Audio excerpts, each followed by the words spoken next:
I'm a lifelong I'm a lifelong aquatic supporter. As a former swim and water polo athlete, a little bit of dabbling there, and now a parent of children in those sports.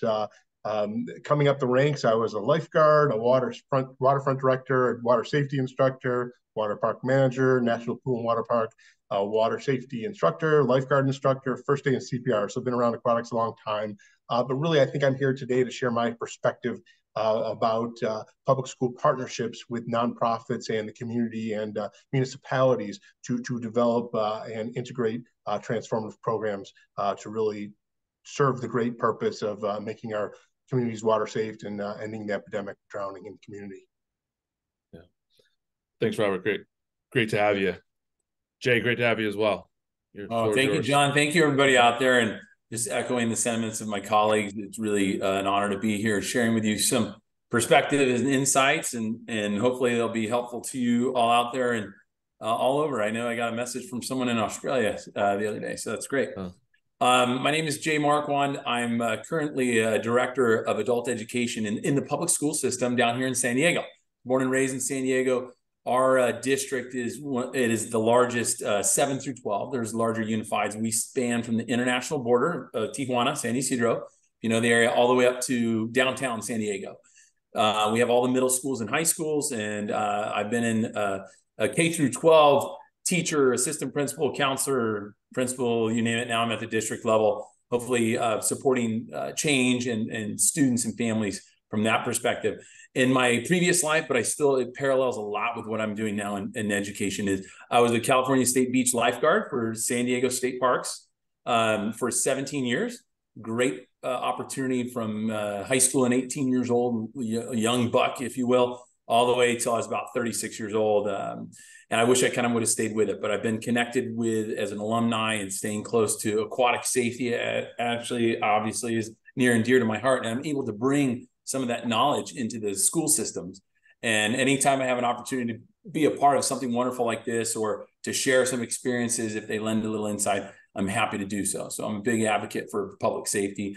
And like Rob mentioned as well, you know, water polo swimmer. I was a coach of water polo and swimmer and did it collegiately as well. So while I was born and raised in East County, where we were not familiar with oceans, or we were not familiar too much with pools, I was, as I migrated closer to the ocean, as I got older, closer to college, that's when it really hit me. So I'm very fortunate to live about 200 yards away from one of the beaches I lifeguarded at with my own family now, my own children. And as Rob was mentioning, bringing that knowledge to them and having a love and appreciation of the outdoors and of the aquatic. So thank you, John. Appreciate you. Let me expand a little bit, and I'll be quiet now. Yeah, no. Thank you. Thank you all for joining us. I think this is a really unique intersection, I think, of experiences and knowledge based, and I'm actually really excited to get right into it, into what we're trying to do. So first question I'll throw out there, and again, as we're talking through this, the conversation's fluid, and for those who are out there listening, again, feel free to pop questions into the Q&A, but I'll start with you, Megan, and maybe you can talk a little bit about the Zach Foundation and describe where you guys have been successful in unlocking this relationship and integrating well with the public schools and the public sphere in general. So we'll start with you, Megan. Yeah. Thanks, John. So the Zach Foundation was founded in memory of Zachary Archer Cohn, who drowned in a pool drain entrapment in his backyard swimming pool.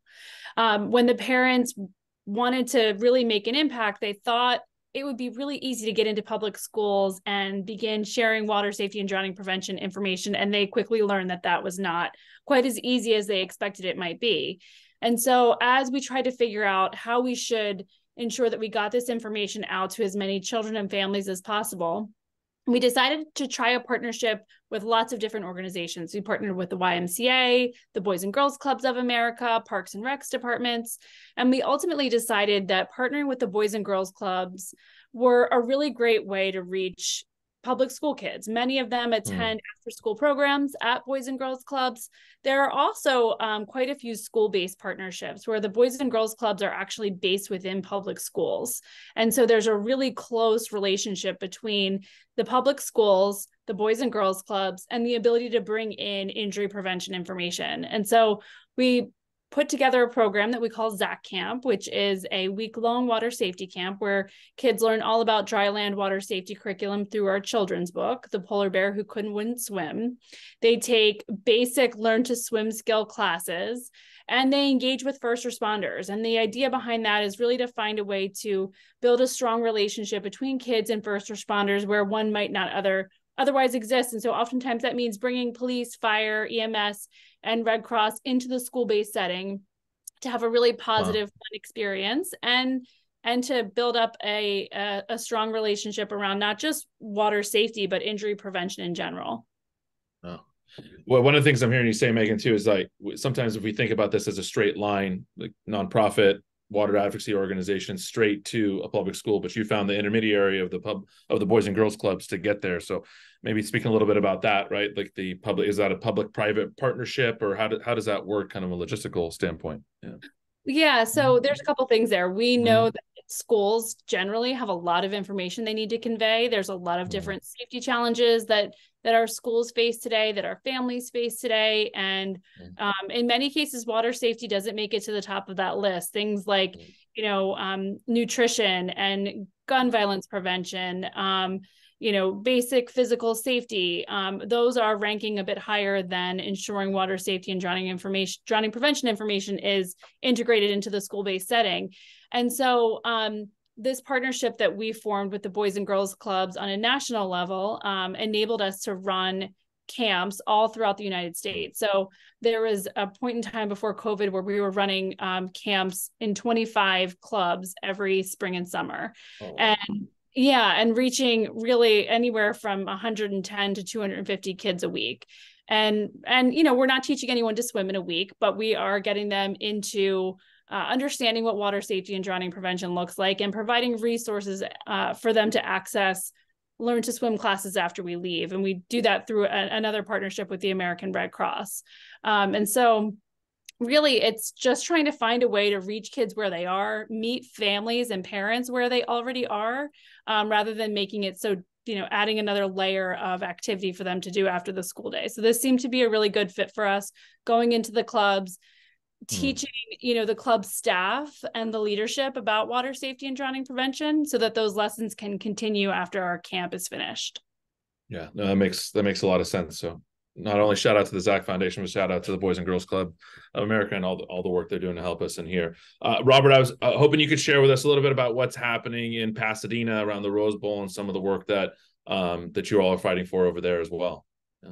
It's my pleasure to talk about this topic. This really is, and it's an honor. This really is the best thing I do, besides being a parent, is talking about this program. We have the Pasadena Water Safety Program, and that's a partnership between the Rose Bowl Aquatic Center, which was a standalone 501c3 nonprofit organization created with the proceeds from the 1984 LA Olympics, among other donations. It's in partnership with our great colleagues at the Pasadena Unified School District, and as well with the city of Pasadena itself.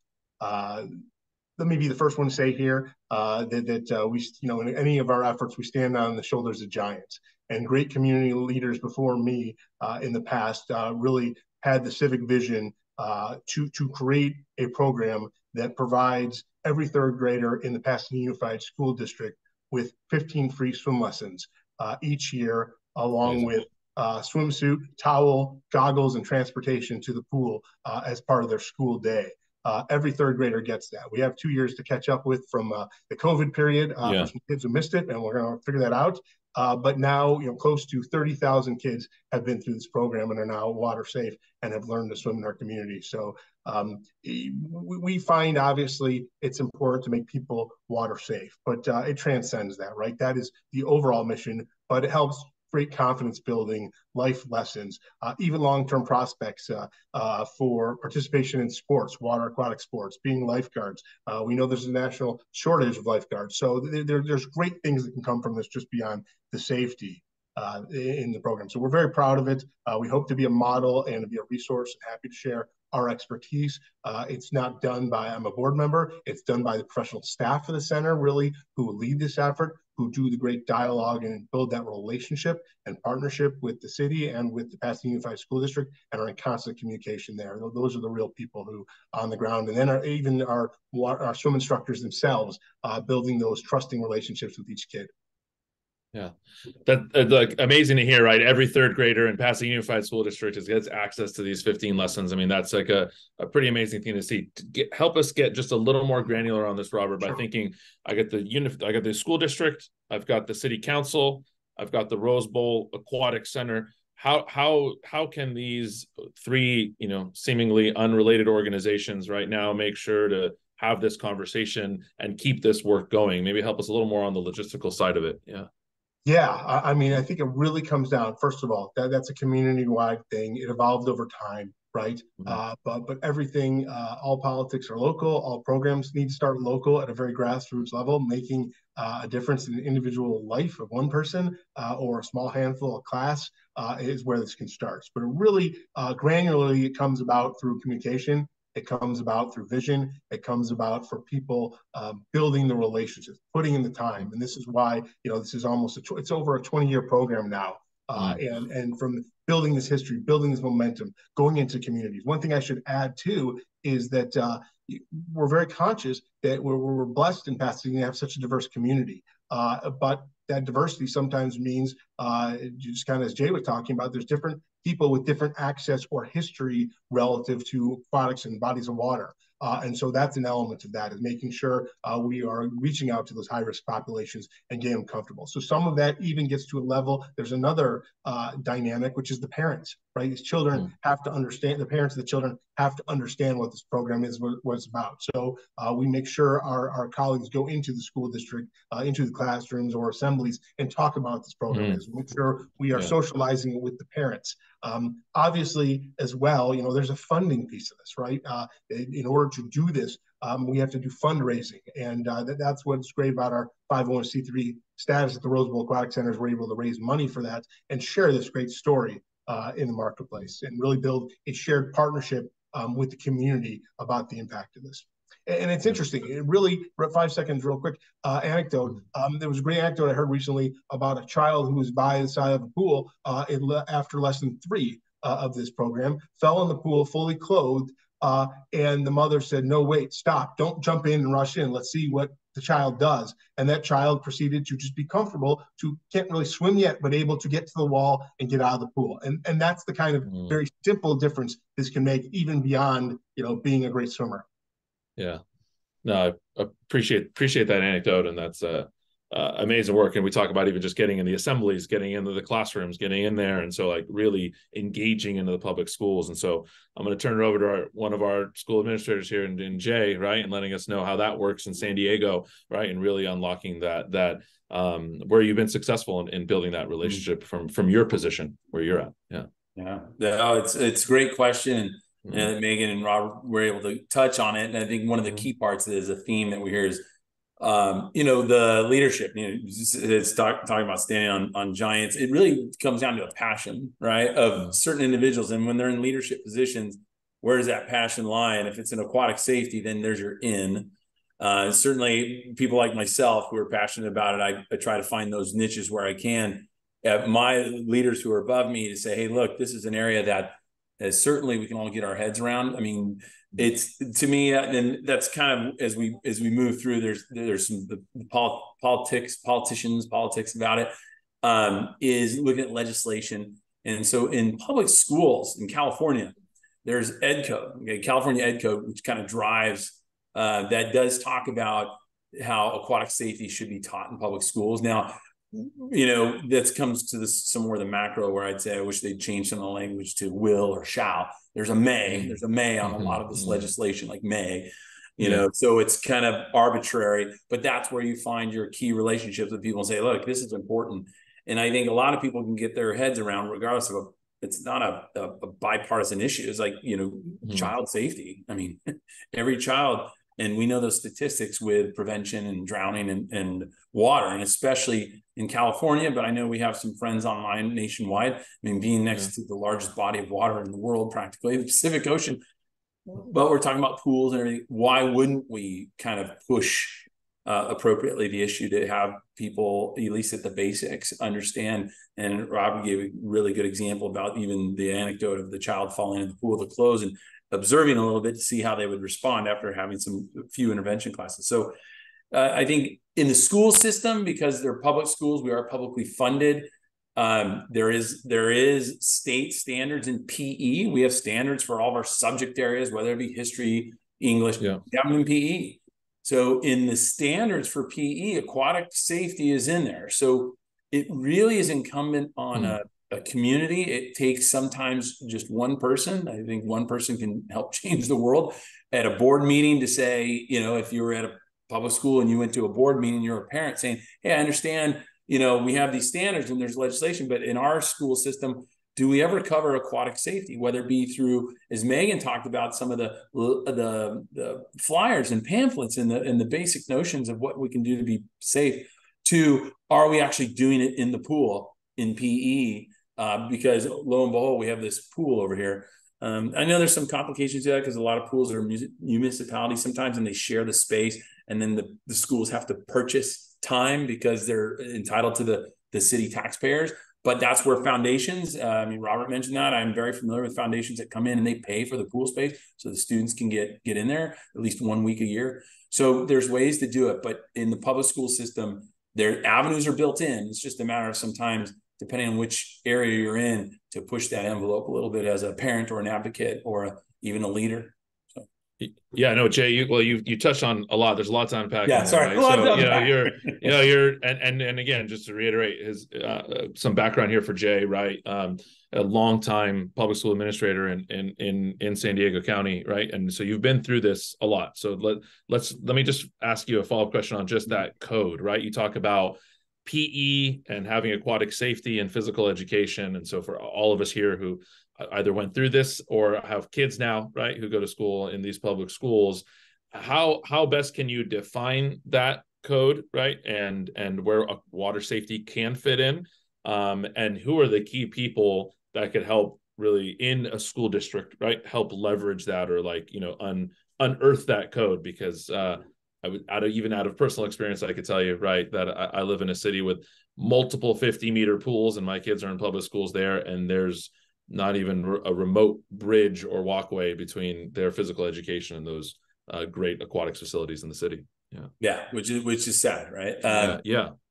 In the PE standards for high school, for sure, especially it's part 2. It's usually your sophomore year. It's built in. It's number 3. It talks about aquatic safety. So it's in the California state standards where any individual, a parent or a leader, can call upon that and say, look, what are we doing for it? Just to start the open conversation. It is sad that, John just gave an example, and I have them too with my own children, is why aren't we doing something in the classroom? Because at least you can share. And the new law, and that's kind of down further on maybe some of the question, but there's the law was just recently updated and passed. It was the Drowning Prevention Safety Act just recently got solidified again in February, and I think it was ratified just recently in September, that talks about what should be happening in schools. But again, it was more of a may, and they changed some of the language. I was a little disappointed with that, but it's going to take parents. If you're seeing an absence, if you're aware of an absence in your own child or a friend's PE area for aquatic safety, it is 1, allowed, and 2, it's highly encouraged, and 3, a parent or any member can kind of inquire and kind of push that, even if it's at a public board meeting, which they have once a month. Most districts at public schools have them at least once a month, sometimes twice, to kind of say, hey, what are we doing in this area, to start the conversation at your local PTA or PTO meetings. If you're a parent involved, your foundation meetings, I know it was pointed out, I have them too, where parents are involved, just to ask the questions in a very obviously professional, caring way. And then it starts going in that conversation. You have elected officials who are very open their ears to things like that when it comes to safety for children in schools. Yeah. So I get the sense, and even a little bit in the Q&A and in some of the stuff that's going to start coming, if we start rallying the troops, right? You have a bunch of parents who are really fired up about this. They hear about, what's happening with Boys and Girls Clubs. They hear about what's happening in Pasadena. They hear what you're saying and teaching us about, California state standards of physical education. where do they take their energy? Where do they take this? Is it to the school board meeting? Is it to and what would be your advice, again, as an administrator who's going to get this feedback, right? Mm-hmm. What's your best advice to us and how to channel that energy right into the school district, and in what way? Yeah, it's great. So like an example of being let's say at a principal at a school, if I'm a parent or just and I was curious, you'd start at the local level, your child's school or a friend's school, and just say, hey, what do you do? You can look online. Everything should be published online at the school's website of what they're teaching children in the classroom, and PE will be in there, and it should hopefully cover it. That's the first route probably to go. I mean, people sometimes get a little worried and nervous, like, oh, all these parents are going to come to the board meeting. I think it's a great thing, especially when it's professionally done. I mean, any public board meeting, again, once a month, you can pull a card, you can do public comment and just offer. And there's protocols, but there you just offer, I'm curious with water safety in our school district. You want to go a little, more than what are we doing areas to prevent or to share education of aquatic safety in our schools. And that'll get the ball rolling, because the 5 board members, sometimes there's 7, are elected officials by you all, by everybody in their community, and they'll go back to their superintendent, who's the lead of everything, and say, hey, get us some more information on this. What are we doing in that area? Because some parents are raising, even if it's just one parent. That's a great way to go. But you can start locally at your school and just say, what are we doing? And then kind of keep going up. Yeah, no, that's great advice. I appreciate that, Jay. Look, we're hearing about this from all angles. Megan, I'm gonna come back over to you. When we're thinking about this, and now kind of coming back to the foundation, the ZAC Foundation, some of the things that you're working from that angle. What are some of the can you maybe mention a time where something maybe didn't go well, or what's a way that you can kind of work through some of these issues from that angle now, right? Using the foundation side of it. Yeah. That's a good question, John. So I could go back to the beginning of when we started. We wanted to have school assembly programs. We wanted to go into the public schools and host assemblies and talk about water safety and drowning prevention. And we were met with roadblock after roadblock after roadblock, right? The school program is set long before we were kind of prepared. They really don't have a lot of time in their day to add in new topics that haven't been previously agreed upon. And so what we did was pivot, and we decided, okay, if we can't reach these kids in the public school setting, we can reach them where they're going after school. And so that's how the partnership with the Boys and Girls Club was initially formed. The other thing I'll say is that we've learned is start small, really pilot a program, test it, address it, shift it, mold it, and don't be afraid to fail, right? I mean, we tried with the YMCA, we found that wasn't like the absolute best fit for us. We thought Parks and Recs department, that would be great. That wasn't it. For us, it ended up being the Boys and Girls Club. So we tried lots of things. We started small, and then once we had a good product, we scaled it and we grew it, and we're find really good success with it, and good partners with the Boys and Girls Clubs, right? They are an organization that is set to serve kids who are most at need, and they need people to come in and help them do that, right? It can't all just be on that organization itself. And so we feel really fortunate to partner with the Boys and Girls Club. We love the model that they have. We love what they do for kids. And we really appreciate the fact that they're so supportive of water safety and drowning prevention initiatives. Yeah. It makes a lot of sense. I think, I really like hearing how that pivot, right? That move that you had to make. Because I think a lot of times, sometimes when we talk about these, we hear a lot of either really tragic stories, right, in the water safety world. And then we'll hear like a lot of inspirational stories, right, that come through. And you, all three of you have already shared incredibly inspirational stories, but there's a struggle along the way, right, and how to get there and how to navigate that path to make those inspirational stories happen. So I appreciate that pivot. Maybe Robert, you too, in this, okay, love the story about Pasadena, love all this, but maybe talk a little bit about a time where you had to navigate that, or maybe some struggles along the way that you've had to overcome to make this work happen. Yeah. Sure. No, thank you for that. I really appreciate Megan's comments. I mean, it really is, it's trial and error. And it's about building long-term relationships with lots of different people. It's not somebody just having a vision and say, let's do this. Just as Jay was talking about all the logistics and schedules, Megan made the point about the calendar day. It's not part of the normal job, right? This requires a surge of talent, interest, and passion in order to make it happen. And you need to be building relationships across levels. You start with that small program that I think Jay and Megan were talking about. I may have said the same thing too. But you're already got to be looking ahead. You got to be thinking around the corner. What comes next? You have to think about building relationships with the up and coming politicians in your municipality or area. You need to be thinking about those other organizations that may have access to pool space. The Boys and Girls Club has been mentioned many times. We have a partnership with the Pasadena Boys and Girls Club in order to sometimes share facilities, cross-program, do different things. You have to be thinking about all those different relationships. And then you have to be leveraging volunteers. I'm a volunteer, right? At the end of the day, it requires passionate people whose lives have been touched both through tragedy and through success with aquatics and water safety to make a difference. And it's really mobilizing that passion. Things that, logistically that don't go well sometimes are logistics. I talked about the transportation that we provide. That's 15 sessions for multiple classes coming in a vehicle of some sort to our aquatic center. How do you do that, right? There's so many things can happen. A bus driver gets sick, right? Like you have a car has a problem. You just roll with it, right? You just keep moving forward. You focus on the end game. Permission slips can be a thing, right? Making sure you have the paperwork in order. Obviously, the fundraising, it's only as good as the next money lined up to do it. But it really requires communication, passion, and effort, and it takes time. And you start little by little, and you keep that vision. The great thing about this story for all of us is, and Jay kind of touched on it. There's nothing bad about it. Who doesn't want to have water safety? Who doesn't want to prevent drowning? Who doesn't want to make an impact in the lives of young people and to give them improved futures and increased safety? So we live in a really divided world right now, with a lot of stuff we're not going to get into here about politics and sensitivities. But this subject, I think it's a human subject that everybody can agree on, and you have to ride that wave.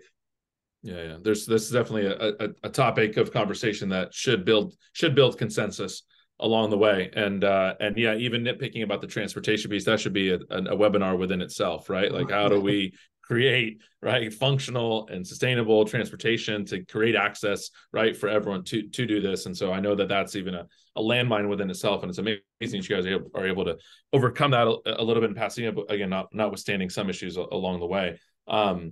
Jay, I'll turn it back over to you. I'm going to ask you kind of two questions, in this sense, as we circle back. Like, one, what are some of these challenges that you've seen where you've had to kind of work through some of these challenges? And then I want you to take us back up to that 50,000 level scene. What are some of those macro issues you're seeing as an administrator that are keeping us from, what seems to be a no-brainer to all of us, right? And seems like, well, who wouldn't love this and who wouldn't be behind this? But clearly, we're not in a perfect place right now in this, and we're obviously have a lot of work to do. So what are some of those barriers along the way? So maybe some of the struggles, and what are those macro barriers we're dealing with? Yeah. Thank you. Yeah. And, just John, if I may, I wanted to point out, like, Alyssa and Scott and Phyllis, and there's a bunch of people in the Q&A, and I'm happy to respond to some of those as we go through or at the end.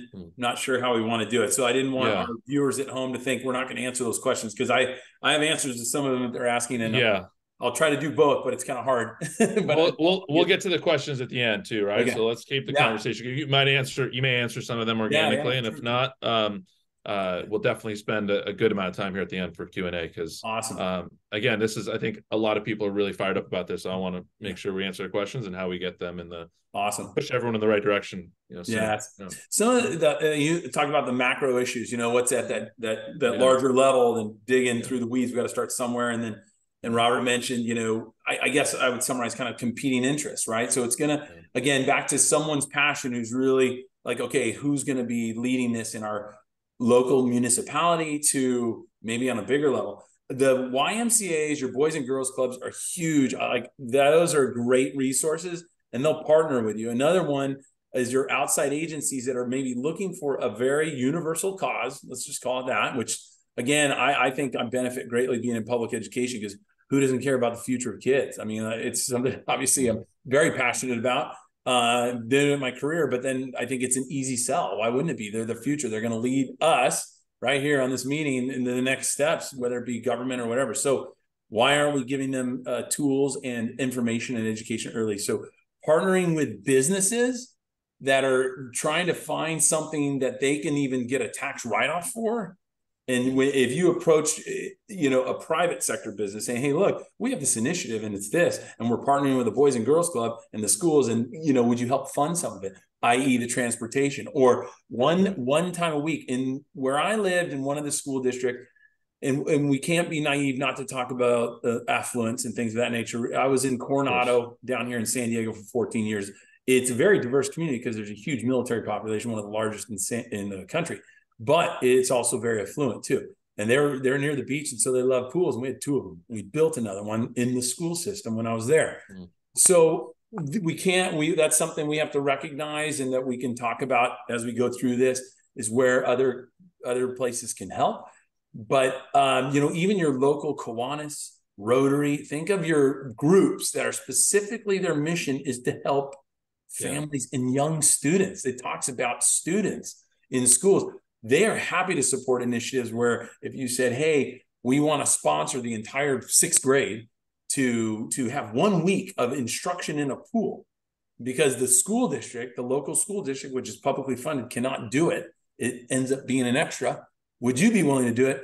They're going to get a tax break for it in many cases, and they're happy to do it, especially if you got someone in there who's got their own kids in, One of the other questions is kind of, when do you do it? What age level? And early on, absolutely. The last legislation on the Drowning Prevention Act in California was K through 3.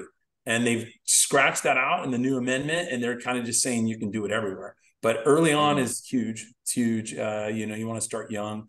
But, back to the macro, I just mentioned some of them. Opportunity challenges, make them into opportunities. I don't like the word challenges. We can make them opportunities, and it takes a lot of grit and determination sometimes, and from an individual or a few. But, there's some great people on this line who are clearly interested. And sometimes it's just asking the questions, right, to the right person. Like, hey, how do you do this in your school?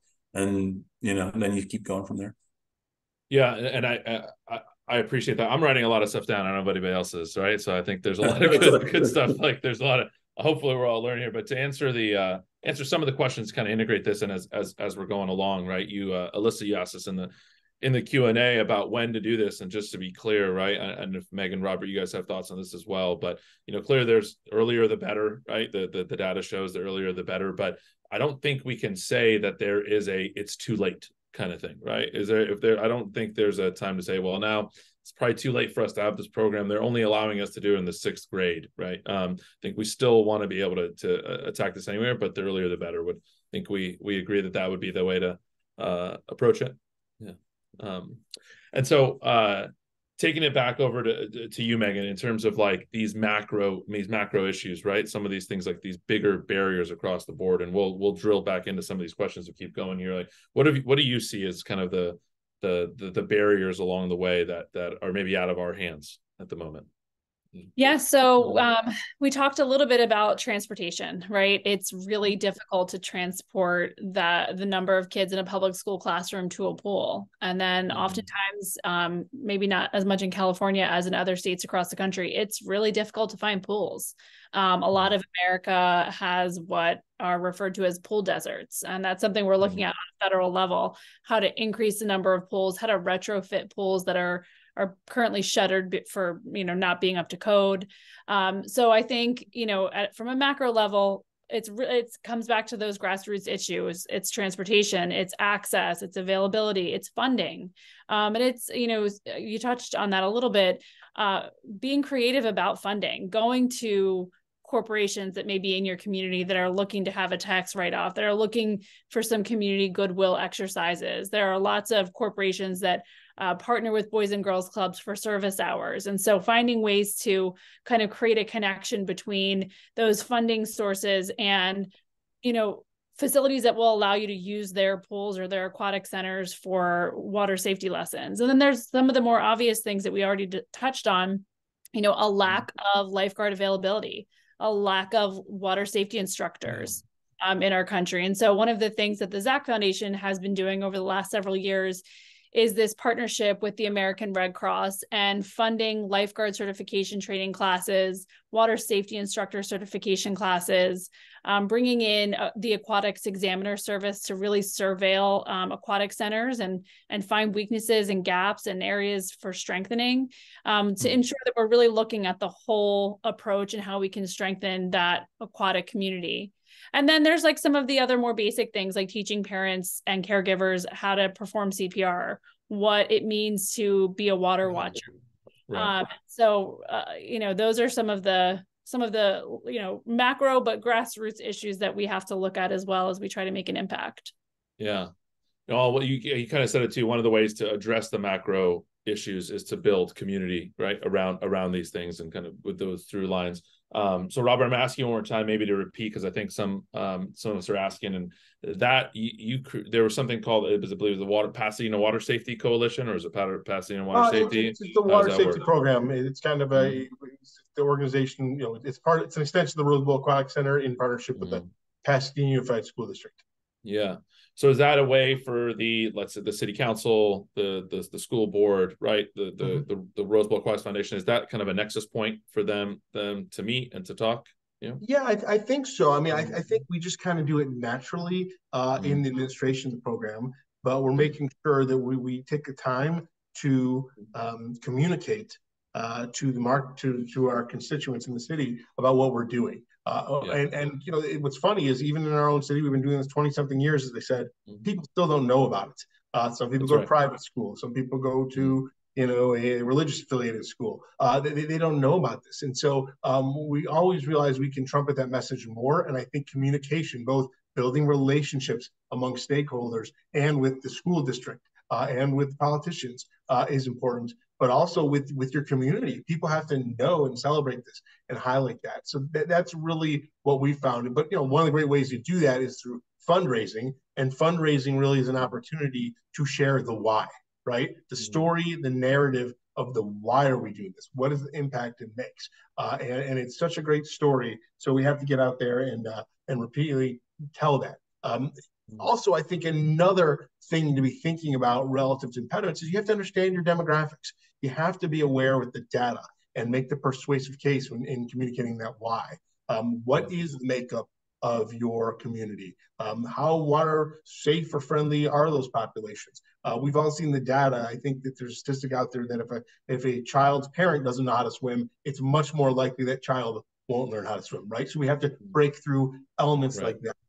We have to know that the statistics I think show that people asked about how early you start, right? Well, that's why earlier the better. But we found in our program 3rd grade is a key age because the kids are young enough to learn and to focus, but they're not old enough to be overly self-conscious at the same level that a teenager might. So if you can peg that younger, and as well as, look, if they're going to have that skill and they maybe will adapt quicker at a young age, just in the instructional setting because they're used to that. So all of those different factors, communication, demographics, making the persuasive case, and then really partnering and getting the message out to the community, those are some of the key things. Those are macro concepts, but there's so many grassroots, individual dialogues, coffee conversations, picking people's brains, building momentum, thinking around the corner, as I said before, that come together to make this happen over time and to keep building that up.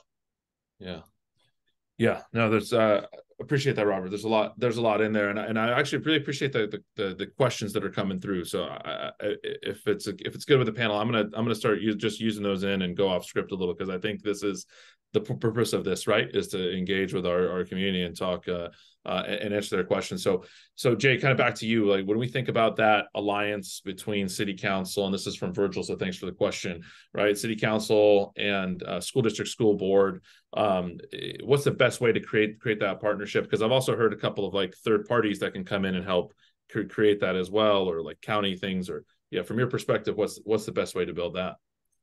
Yeah, it's back with those groups in your community where you can start with it, like I mentioned, like the Kiwanis or the Rotary, and then build that into the city government, right? You get that appropriate positive influence of members, leaders in the community saying, hey, this is important to us. And you have the school backing behind it because that's where all the kids go. The kid's job is going to school. So you got them right there at the schools. That's where you find them. And then, you know, infusing the PE aquatic curriculum, which eventually, you know, a part of that is water safety, right? So when an example of what we did, and Robert kind of touched on it, is in these areas where you do have foundations, right, that help support the school systems in areas of the arts, areas, extracurricular activities. Well, aquatic safety should be one of them. And you find the right person to say, look, how about your foundation sponsoring this for a week-long, you know, scholarship, provide the funding to support an entire grade level or certain, boom, that's one way. I love your PTOs or PTAs, your parent-teacher organizations, because they exist at every school site typically. Now, some are more robust than others, I get it. And generally that happens in elementary and middle, right? They phase out by the time you get high school because the students are independent and you know, the parents aren't as involved, if you will. I mean, I say that symbolically in high school as opposed to elementary, right? Because sure. So, you know, starting early, because that question kind of, so you work with your parents and your groups in your elementary and middle schools, because they're pretty involved and they love it when you're talking about children and safety and how can we combine the two in public education. It's like a no-win situation. I mean, it's a win-win situation to me. Yeah, you know, and I like, look, the foundation is a really important piece, and then we'll have, like, you know, county water safety foundations and coalitions that'll come together and do this, let alone what we're doing at the state level or in your respective areas where you're at. But I think you bring up a really good point. I know Megan has some good experience and knowledge on this as well, as that multi-issue support, right? So like when you have a foundation that's very specific to water safety, but Jay, you mentioned leveraging a foundation that's interested in all kinds of things, right? So what are some of those other sectors, Megan, that you found success or think that we can connect with when also advocating for water safety, right? When we're kind of going on this multi-issue approach. Yeah, so I think there's a couple different things you could consider. You can look at basic organizations that are focused on injury prevention. And those injury prevention organizations, once you explain to them the rates around drowning, it's pretty stark and startling, and people are usually willing to make a move. And so I think looking at those injury prevention organizations, looking at basic philanthropic organizations that may not have a specific focus, but a family foundation that's looking to make an impact in a loved one's memory is another good way to focus. It doesn't need to be someone that died in a drowning, right? It could be someone that just simply passed away and his family wants to make an impact in their memory. I think also looking at corporations that are looking to make those tax deductible gifts and donations, whether it's physical time or financial gifts. I think those are some really interesting ways to tackle some of those challenges and to get more water safety and drowning prevention advocates in the space. So I think that those would be some of the initial suggestions I would have. And I think an easy one could be looking to your local Safe Kids Coalition. Many hospitals around children's hospitals have Safe Kids coalitions, talking with whomever is in charge of that coalition at your children's hospital and trying to help raise the focus not away from car seat safety or child passenger safety, but to include drowning prevention as a part of their focus would be a good place to start. Yeah. For those of us who are kind of unfamiliar with Safe Kids, can you maybe explain that a little bit more, right? So that people are maybe new to that, but that's because that's gold. That's a great intersection for what we're trying to do here. Yeah. Sure. So Safe Kids Worldwide is an injury prevention organization that's based out of Children's National Hospital in Washington, D.C. And they have individual coalitions all over the United States. Many of them are based out of children's hospitals. Some are based out of fire departments or emergency response departments. And some are freestanding organizations. They typically focus on the issues that bring the most incidents in through their emergency rooms at their children's hospitals. So for example, I live outside of Philadelphia, and the biggest number of injuries that happen that bring kids into the emergency room are child passenger safety. And so that is what they are focused on. Number two is bicycle helmets. And so those are the two issues that they are most focused on. And so oftentimes I have to remind them that, sometimes those drowning victims are not coming in through the emergency room because they didn't make it. And so that means that really is something that needs to be focused on, that needs to be raised to the top of your priority list. And every Safe Kids outfit operates a little bit differently in how they choose their areas of focus. But I think simply having conversations with your Safe Kids coalitions, encouraging them to focus on water safety and drowning prevention, giving them resources to pass out to the kids that they come across, right? Putting up a booth at their community fair event and passing out, whether it's water watcher tags or children's books, really finding a way to integrate your messaging or your strategy into something that's already existing, making it easy to get in front of their audience. Yeah, no, that's great advice along the way. So yeah, using those outside partners. Jay and then Robert, right? When you're dealing with these, we have a question in our chat here when we're thinking about school boards or school districts, and this is not derogatory to you, Jay, as a school administrator, right? When you meet that resistance, right? When you're met with resistance, we met with that school administrator that's like, hey, I'm not really interested in you guys setting up a booth. Hey, I want to speak at the assembly. They're like, listen, we don't have room in our assembly for you to speak this week. Or how do you deal with the resistance from maybe some of the stalwart, type administrators and barriers that you see there on an individual level? Right. Yeah. I'd like to say it doesn't happen. Right. But I suppose it does. Certainly if I was their supervisor, there'd be a kind of a different communication, but, it is, we talk about those leverage points and passion, but the easier said than done, right? The more easy way is then, you're referencing, well, this is part of the standards and it's adopted by the state of California. Why aren't we doing it? When I find out about those things, then you appropriately kind of, as the parent, as the community member, you're like, okay, this administrator, this principal, assistant principal didn't seem too interested. Where do I go next? Because I did my homework, and I always encourage, and many people on this line are very familiar with that. Do your homework first before you come, and that way you have all the information. But if you're finding resistance from an administrator, I would say that's disappointing. It's sad, but how do you go about doing it anyways? And that's when maybe you're going above their head, so to speak, finding their supervisor.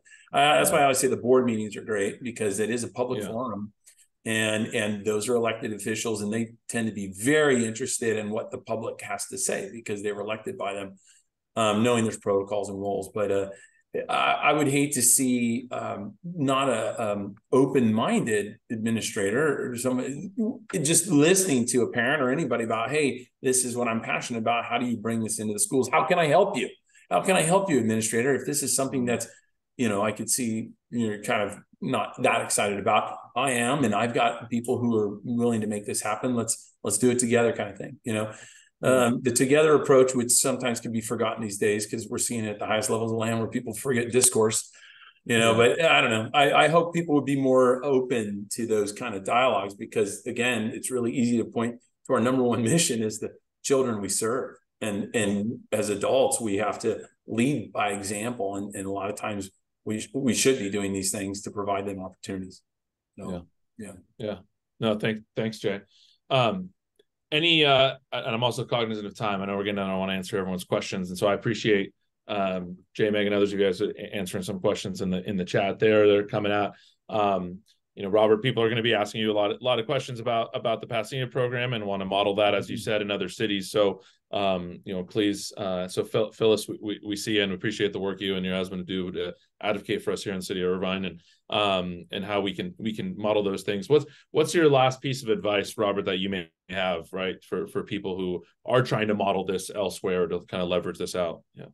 Sure. I think a key piece of advice is reinforcement. Reinforcement means re-educating people constantly about this. As I said, people change jobs. You get a new school superintendent, you get a new principal, you get a new teacher, you get people move away, people move in.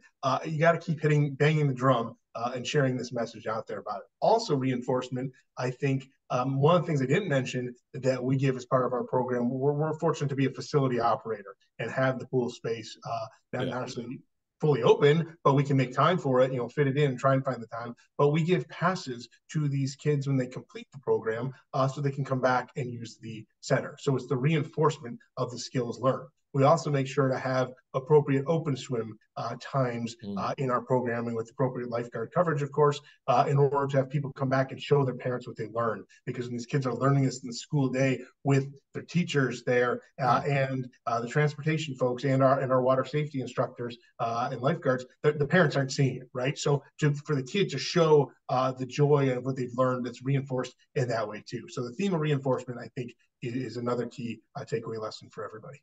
Yeah, no, that's really important, right? The follow-up, right? Because we can have as many lessons or clinics or one-day pop-up things as possible, but if there's no follow-up or reinforcement, right, then it can dry up. So no, I appreciate that. Megan, with all the things we talked about, your wealth of knowledge and experience in all these areas, what's one maybe a last piece of advice you want to give everyone who's out here? And clearly we have a lot of people fired up about this, right? Who want to help. So yeah, I would say don't give up, right? Pivot. If you're met with some resistance, figure out a way to make your audience understand that what you have to offer is valuable.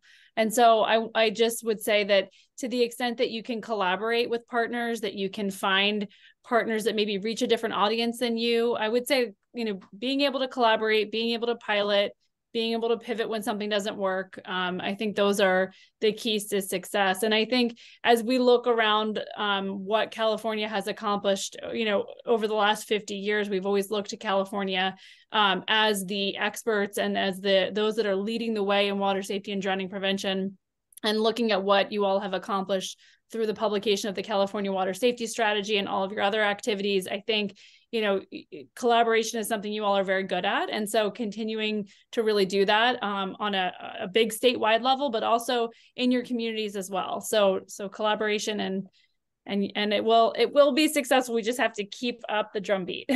Yeah. Don't give up. Persistence, right? I heard that actually a lot and a lot of the things you were saying, Megan, through all this was a lot of persistence and resilience, right? In the messages you've given. So that's duly noted and appreciated, right? We got to keep this going. Jay, any final words or advice for our community out here as we wrap up? I know you have again a lot, and you've shared a lot, and appreciate your perspective, particularly as an administrator here. And moving forward. Thank you. I wish I could share more, right, and answer, have the solutions. But the one thing just kind of touched upon in some of our staff members, we talked about areas where perhaps there's more pools, or there is more influence or affluence.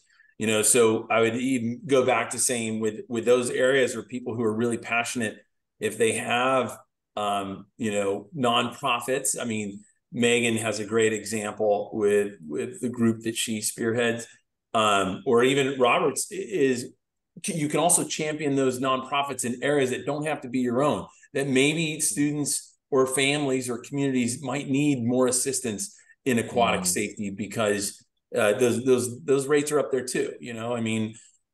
So don't also limit ourselves to thinking about communities outside our own that may not have that sphere of influence, like maybe some of us have on the line, and reaching out, because there are other corporations, agencies, outside entities who will champion that cause, because we're talking about, certain socioeconomic status, demographics. I mean, like I mentioned earlier, I live right here. I mean, we work right here at the border in San Diego.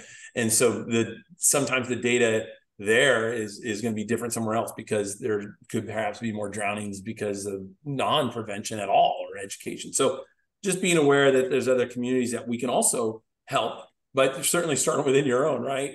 Start small, I guess, and grow.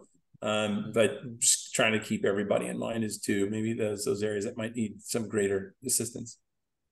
Yeah, I'm glad you say that. As we wrap up here, Jay, as you say that, I think a cornerstone of the California Water Safety Strategy is equity, right? And so making sure that equity and access is at the forefront of everything we're talking about when it comes to water safety. And I think the way you frame that, Jay, is really important, because it's not framed as charity, right, or the need to just give to these areas, which it's framed as the opportunity, right, to serve. And that's the leverage point of actually making this better for everybody. And what we do, I often like to say, right, what we do for the least affects everybody, right? And I think that's where our frame of thinking has to think, is it's not us creating charitable opportunities. This is us creating equity and access for all, and it'll trickle up, right, for everybody as we move. And I think that's a really important thing that you say. Another kind of benchmark benchmark and real hallmark of what we're trying to do with the California Water Safety Coalition. Now speaking on behalf of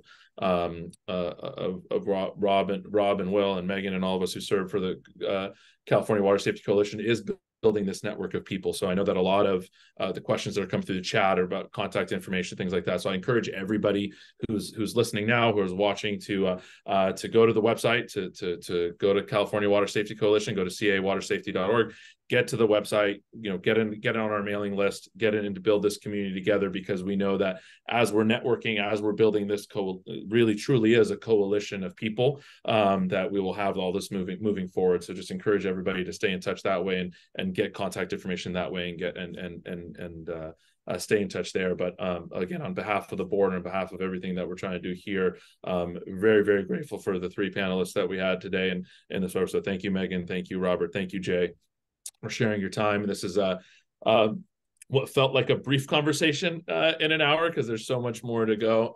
We appreciate your time and expertise, and hope that this can build some momentum for everybody out in their own communities. And we'll stay in touch. And thank you again for being a part of this, and thank you everybody who attended live and those who are listening in the future. We appreciate you, and then, like Megan said, we don't give up, and we keep this going as we build our work moving ahead. So thank you.